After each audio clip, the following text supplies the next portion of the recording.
جی بیٹا، lecture آپ کا disconnect ہو گیا تھا، وہیں سے جہاں پہ پہلے بات ختم ہوئی ہے میں اس پارٹ کو ساتھ ہی اپلوڈ کر دوں گی، ٹھیک ہے؟ تو وہیں سے آگے چلتے ہیں کہ معیاری کا مطلب ہے کہ داتی زر جو سکہ بنانے کے لیے استعمال ہو رہا ہے وہ اگر سونا ہے تو سکے میں اس سکے کے اوپر لکھی ہوئی مالیت کا سونا ہونا ضروری ہے۔ آپ کے پاس گردش میں یہ دو طرح کے سکے چلتے ہیں، یہ آپ کے گھروں میں ہوں گے نا، ایک گولڈن ہے ایک سلور ہے، یہ سونے کی نشاندہی کر رہا ہے، یہ چاندی کی کر رہا ہے۔ تو اس کا مطلب ہے یہ سکہ یہ کتنے کا ہے نظر آ رہا ہے آپ سب کو؟ 5 روپے کا، کہ اس میں 5 روپے کا سونا موجود ہو تو یہ معیاری زر ہے۔ اور یہ کتنے کا ہے؟ یہ آپ کے پاس 1 روپے کا سکہ ہے، 2 روپے کا، بہت ہی شائن میں جا رہا ہے، 2 روپے کا سکہ ہے تو اس میں 2 روپے کی چاندی ہوگی تو یہ معیاری زر ہے، سمجھ آئی؟ لیکن جو دوسری ٹائپ ہے وہ ہے علامتی، یعنی ایسے سکے کہ جن کے اوپر جو رقم لکھی ہے وہ علامت کے طور پر ہے، ان کے اندر اتنی مالیت کا سونا یا چاندی نہ ہو کہ اس میں 5 روپے کا سونا نہیں ہے اور اس میں 2 روپے کی چاندی بھی نہیں ہے، یہ سمبولکلی سونے اور چاندی کے سکے سمجھے جاتے ہیں، ٹھیک ہے؟ نمبر 2 کاغذی زر، جو نوٹ ہیں آپ کے پاس جن پہ اس دن بات بھی ہوئی تھی کہ 10 روپے سے لے کے 5000 تک کا نوٹ چلتا ہے، ٹھیک ہے؟ تو یہ کاغذ کے بنے ہوئے ہیں، یہ بھی آگے 2 طرح کے ہیں۔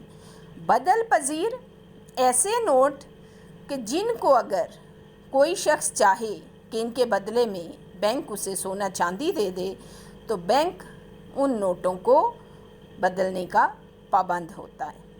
اس کے اوپر تحریر یہ دیکھو، سب نوٹ اپنے دھیان سے دیکھنا، تو یہ لکھا ہوگا حامل حاضہ کو مطالبہ پر ادا کرے گا۔ حامل حاضہ جس کے ہاتھ میں ہے اگر وہ مطالبہ کرے کہ مجھے ان نوٹوں کے بدلے میں سونا چاندی چاہیے یا زر مبادلہ چاہیے تو ان کو اسٹیٹ بینک بدل کے دے دے گا۔ تو ہمارے تقریباً سارے ہی نوٹ بدل پذیر نوٹ ہیں۔ غیر بدل پذیر نوٹ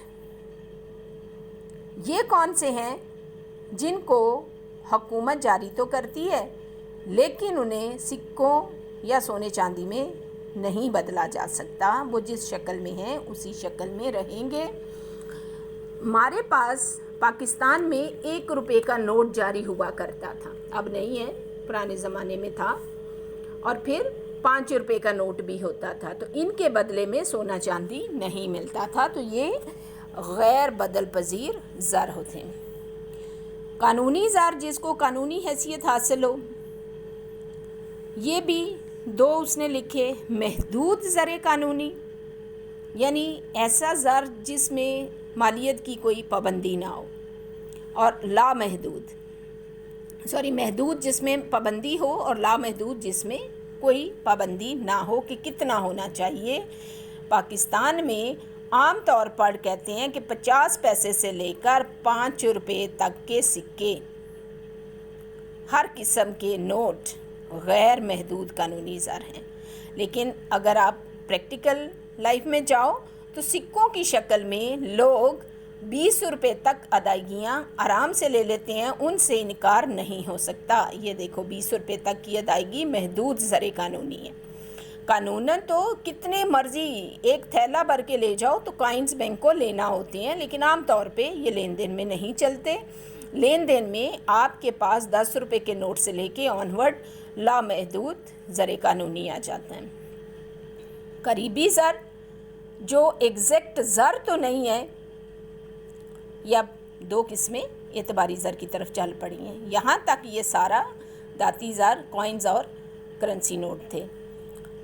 ایگزیکٹ کوائنز اور کرنسی نوٹ نہیں ہے، نقدی کی شکل میں نہیں ہے، لیکن ان کو زر کے طور پہ استعمال کیا جاتا ہے۔ آپ سب کا لین دین ابھی ان چیزوں سے نہیں ہوگا، لیکن آپ ان کو سمجھو، یہ ہیں میعادی امانتیں، سرکاری کفالتیں، ان کے آگے پھر نام آئیں گے، حصص وغیرہ۔ یہ وہ ڈاکومنٹس ہیں جو بینکوں میں لین دین کے لیے استعمال ہوتے ہیں، اور اشیاء کی خرید و فروخت ڈائریکٹ تو ان کے بدلے نہیں ہوتی، لیکن ان کو بینک میں جمع کرا کے یا بیچ کر ان کے بدلے میں روپیہ حاصل کیا جا سکتا ہے۔ 5ویں نمبر پہ آ گیا اعتباری زر۔ اعتباری زر لفظ سے ہی ظاہر ہے ایسا زر جو بھروسے اور اعتبار کی بنا پر معیشت میں گردش کریں اور لوگ اس کے ساتھ لین دین میں کسی قسم کی کوئی ہیزیٹیشن نہ رکھیں۔ اعتبار کے لیے اچھا کردار جو بھی استعمال کر رہا ہے، کوئی یوں ہی بدنام ہے چور ڈاکو کے طور پہ، تو ظاہر ہے اس کے ساتھ کوئی بھی لین دین نہیں کر رہا ہوگا۔ اعتبار کے ڈاکومنٹس وہیں پر استعمال ہوں گے جہاں ایک دوسرے پر یقین اور تسلی ہوگی۔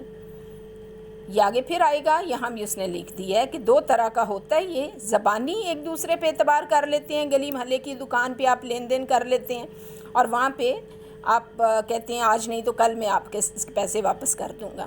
اور تحریری کیا ہوتا ہے، باقاعدہ سے ایک دوسرے کے ساتھ لین دین کی تحریر لکھی جاتی ہے۔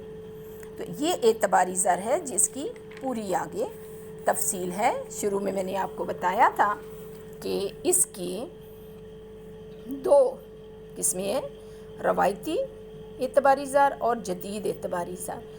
6 اس کی قسمیں ہیں اور 5 اس کی ہیں، ٹھیک ہے۔ یہ آج آپ نے مکمل کرنی ہے سب نے، ان کو کل پہ ہم نہیں ڈالیں گے، ابھی ہم تھوڑا تھوڑا اس کو دیکھ لیتے ہیں، آپ سب بکس میں سے اس کو تیار کریں گے۔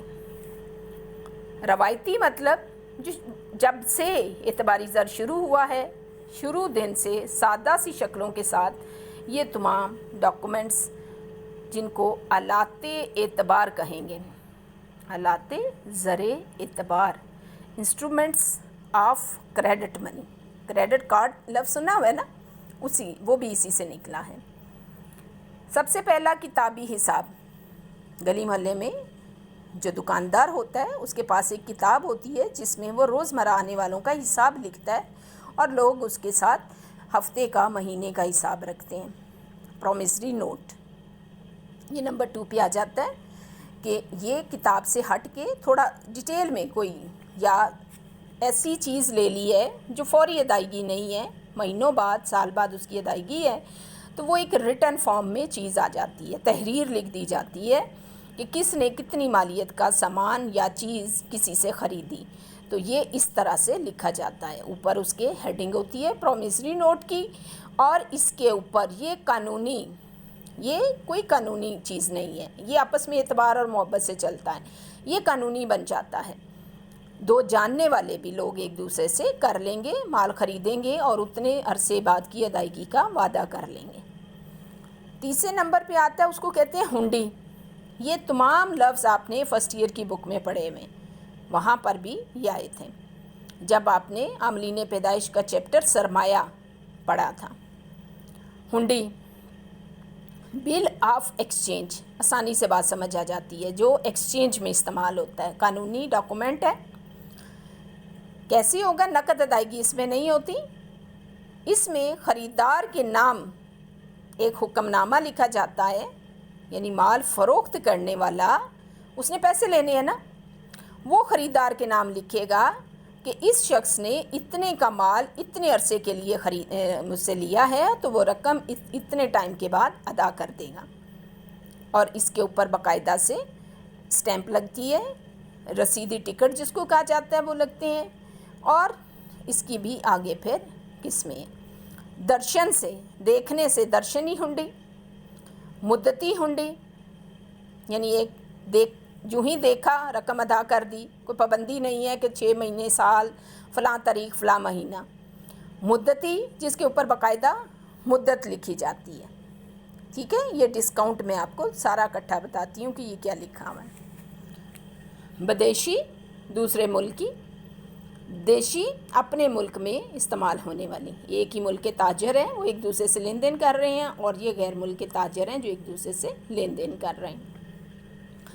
اس میں لکھا ہوا ہے، یہ دیکھو کہ ان ہنڈیوں کو بینک سے بٹا لگوایا جا سکتا ہے، بٹا، ڈسکاؤنٹ۔ اس کا مطلب کیا ہوتا ہے؟ دھیان سے سن لیں، یہ مال بیچنے والا خریدنے والے کے نام لکھ رہا تھا اور یہ ہنڈی یا یہ تحریر بیچنے والے کے پاس ہے. اس کو رقم چاہیے تو اگر اس کے اوپر 6 ماہ کی مدت لکھی ہے اور اس کو رقم 6 ماہ سے پہلے چاہیے تو یہ ایک لیگل ڈاکومنٹ ہے. وہ 6 ماہ سے پہلے اس ڈاکومنٹ کو لے کے کسی بھی بینک میں جائے گا, وہاں پہ پیش کرے گا اور اپنی رقم کا مطالبہ کرے گا. یہ وہ تحریر ہے جس کے اوپر مروجہ شرح سود بھی درج ہوتی ہے. تو بینک وہ شرح سود ڈسکاؤنٹ کر کے ایگزیکٹ رقم اس بندے کو دے دے گا اور مدت پوری ہونے کے بعد جس نے رقم ادا کرنی تھی اس سے بینک وصول کر لے گا شرح سود کے ساتھ. تو سارا فائدہ اس میں بینک کو جاتا ہے. عام بینک بھی کرتے ہیں, پھر عام بینکوں کو ضرورت پڑ جائے تو وہ مرکزی بینک کے پاس چلے جاتے ہیں.